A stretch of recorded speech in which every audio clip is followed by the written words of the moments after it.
Alright, ladies, gentlemen, and kiddies, thanks to Kawasaki of North America, and I'm at the Long Beach Convention Center at the motorcycle show. And today, I will be taste testing the highly anticipated Kawasaki Z400. So yes, the 400. I already liked the Ninja 400 already, but this time I will be taste testing the Z400. Okay, let's get it on. Ooh, the peacock, just like the Z900. Yes. So before we go, ergonomics check. I'm 6'3", 200 to 220 pounds with a 35-inch overall inseam, and I'm completely flat-footed. This bike is tiny and happy.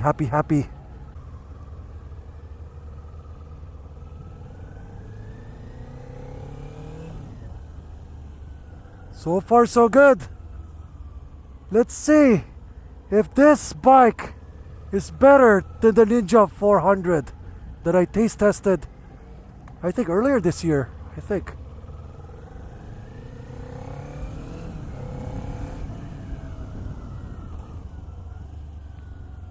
So far so good. It's a very flicky bike.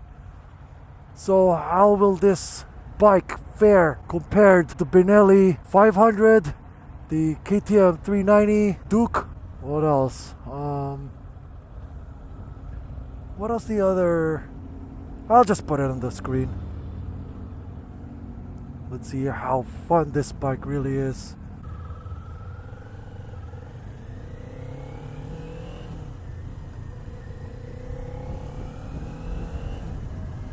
So far so smooth.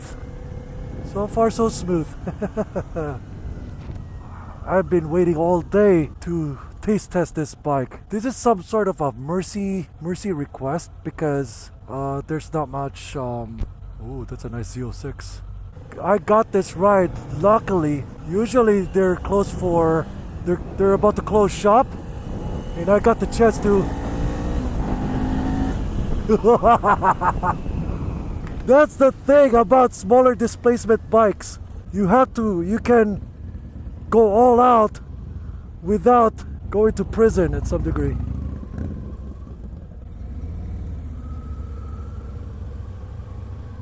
So far, first impressions, it's kind of hard to rev match.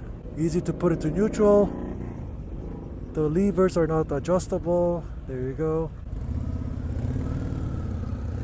One thing to know too, if you ridden the Kawasaki Z900 Street Fighter, you will be very familiar on this gauge, on the peacock style gauge. So it kind of derives from that, and also the Z650 too.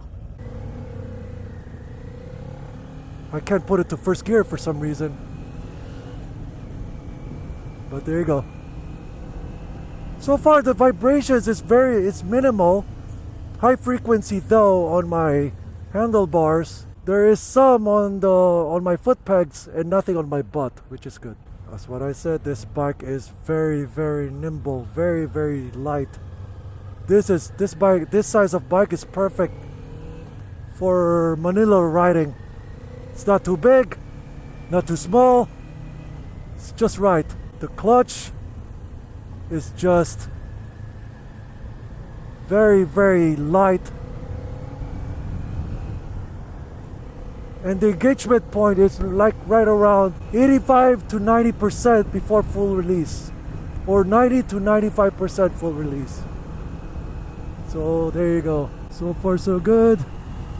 It's a very enjoyable bike to ride, but the question is, how good is this bike compared to the Duke 390?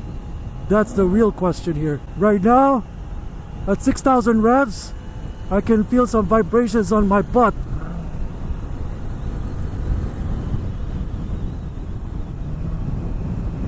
And it handles this freeway really well. And I'm very comfortable, way more comfortable than the Ninja 4 in comparison. And almost similar to the Duke 390.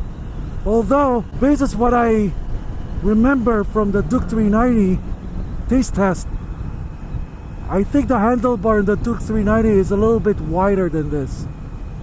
This bike is a little bit more tucked in compared to the Duke 390. At 6th gear, at 5,000 revs, it's pretty tolerable bike to ride. It's a perfect bike to go every day if you wanted to. I'm liking this bike already, as if you're scared to own a Duke 390, this can be a very good alternative for you.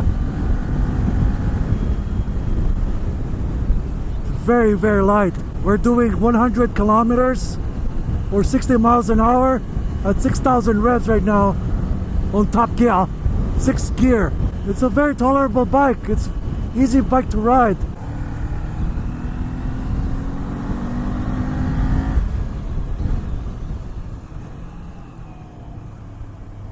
It's very nice.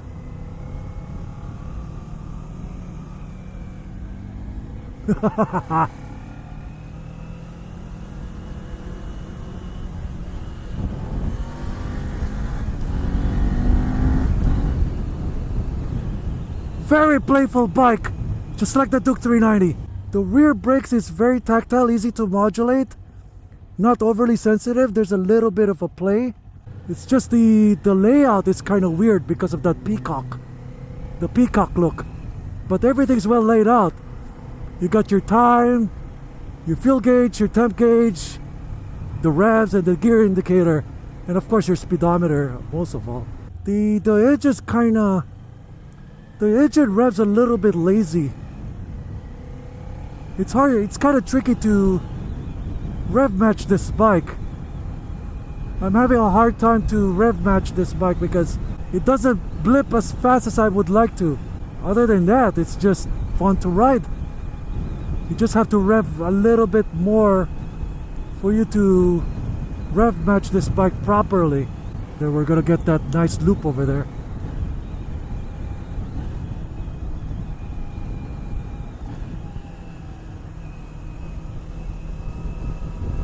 Nice.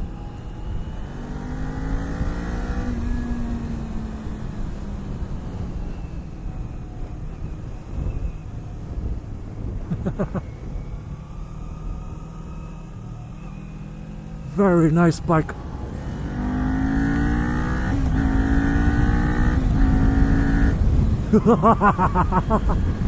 Very fun bike. And it's roomy, but it doesn't feel like a dirt bikey like the Duke. This feels more like a proper naked bike.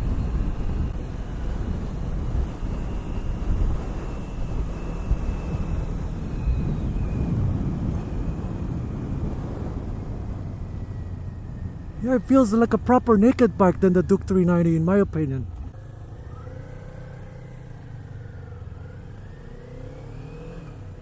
Now we're going to test the Manila aspect of this. Let's see how this performs on rough roads. Manila standard type roads. Pretty good. Little stiff, but not overly stiff. It's just, it's not harsh. It's pretty compliant. Tolerable, as a matter of fact. Actually, I'm liking this. I think if I have the money, I might get this actually. If I'm too scared of having a KTM, might as well get this bike. Well, unfortunately, I love the Super 4 so much. But if you can't afford the Super 4, so this is your bike.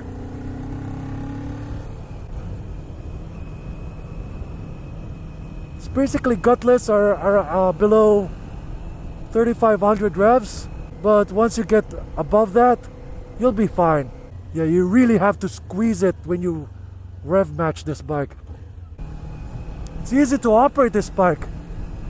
In fact, this will be a good daily bike for Manila in my opinion. Or even in Vegas or here in the US in general. You can ring it out without breaking the law. That's the point of bikes like these. There's no point for you to get a 1,000cc monster, you know. or Z1000. You just need this. Just need a bike like this. I'm glad that I get to ride this bike. I think this is like my highlight at some degree. Yeah, I rode the H2 earlier. I rode the S1000RR. But this bike has a different type of fun. You don't need a high horsepower monster to get around in the streets. Just need a bike like this, or any 400cc bikes that you can get. Basic bike, basic fun. Love it. Unfortunately, if you want to hear the engine, might as well get an exhaust for this, because I can barely hear the engine. The engine is too quiet. I basically don't hear the engine. That's the only thing. One thing I also noticed right now, the seat needs a little bit more padding. I think the seats, it was lifted from the Ninja 400. Kinda numbs my butt right now, so yeah, change the seats. Those Ninja 650s behind us is just poking at my butt right now. Me and the lead rider, we're both riding the Z400. So we can't go any faster than those 650 boys at the back. There's two who rides a Ninja 650 behind me, and a Z650 behind me too. But this route is far better than last year when I got to ride the Z650. One thing about this bike, this is a perfect bike for beginners, because especially if you're in the Philippines, you could this bike is expressway legal in the Philippines, so you can go to NLEX, SLEX without riding a big monster bike like the Z1000 or even the 650. Well, it is a 400cc and off you go. Right now we're in the parking lot right now. Let's test its parking lot ability. The throttle can be a little bit jumpy, but not as bad as most bikes that I've ridden. It's easy bike to commute with. Also, the good thing about this bike too is that the ride height isn't that tall. Even with, if you're shorter than me, I'm 6'3", you can comfortably ride this bike every day. Doesn't matter if you're here in the United States or in the Philippines. Alright, we're almost done here at the IMS show.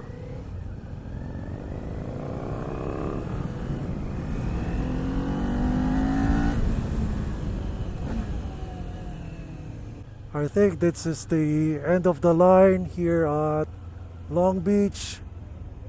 As the day concludes, hopefully I can get to ride one more bike, but I don't think so though. We'll see. Maybe I can squeeze one more bike before the end of the day. So we're back at the Kawasaki area. Hopefully I get to test ride one more bike. Maybe beg for them to, if I could taste test the Versys 1000, but nah, unlikely now. All right, we're done. Neutral, off. The kickstand is all the way at the back, so it's very effortless to engage it anyway. So there you go. There's the Z. It doesn't have, I think it has the Z insignia at the back, but I'm not so sure. Unlike the 650 and the 900. There you go. The Z400. There's a green, and this was the red version. But I prefer the green because Kawasaki is green. So there you go. There's the parallel twin from the Ninja 400. And it has Nissin brakes front and rear. Very light bike, very basic bike. No complaints, and I had fun with it. 2 thumbs up on the Z400. Thanks for watching. Please follow me on my YouTube channel, Facebook, Instagram, and melapid.com. So until the next time, thank you very much. Peace out.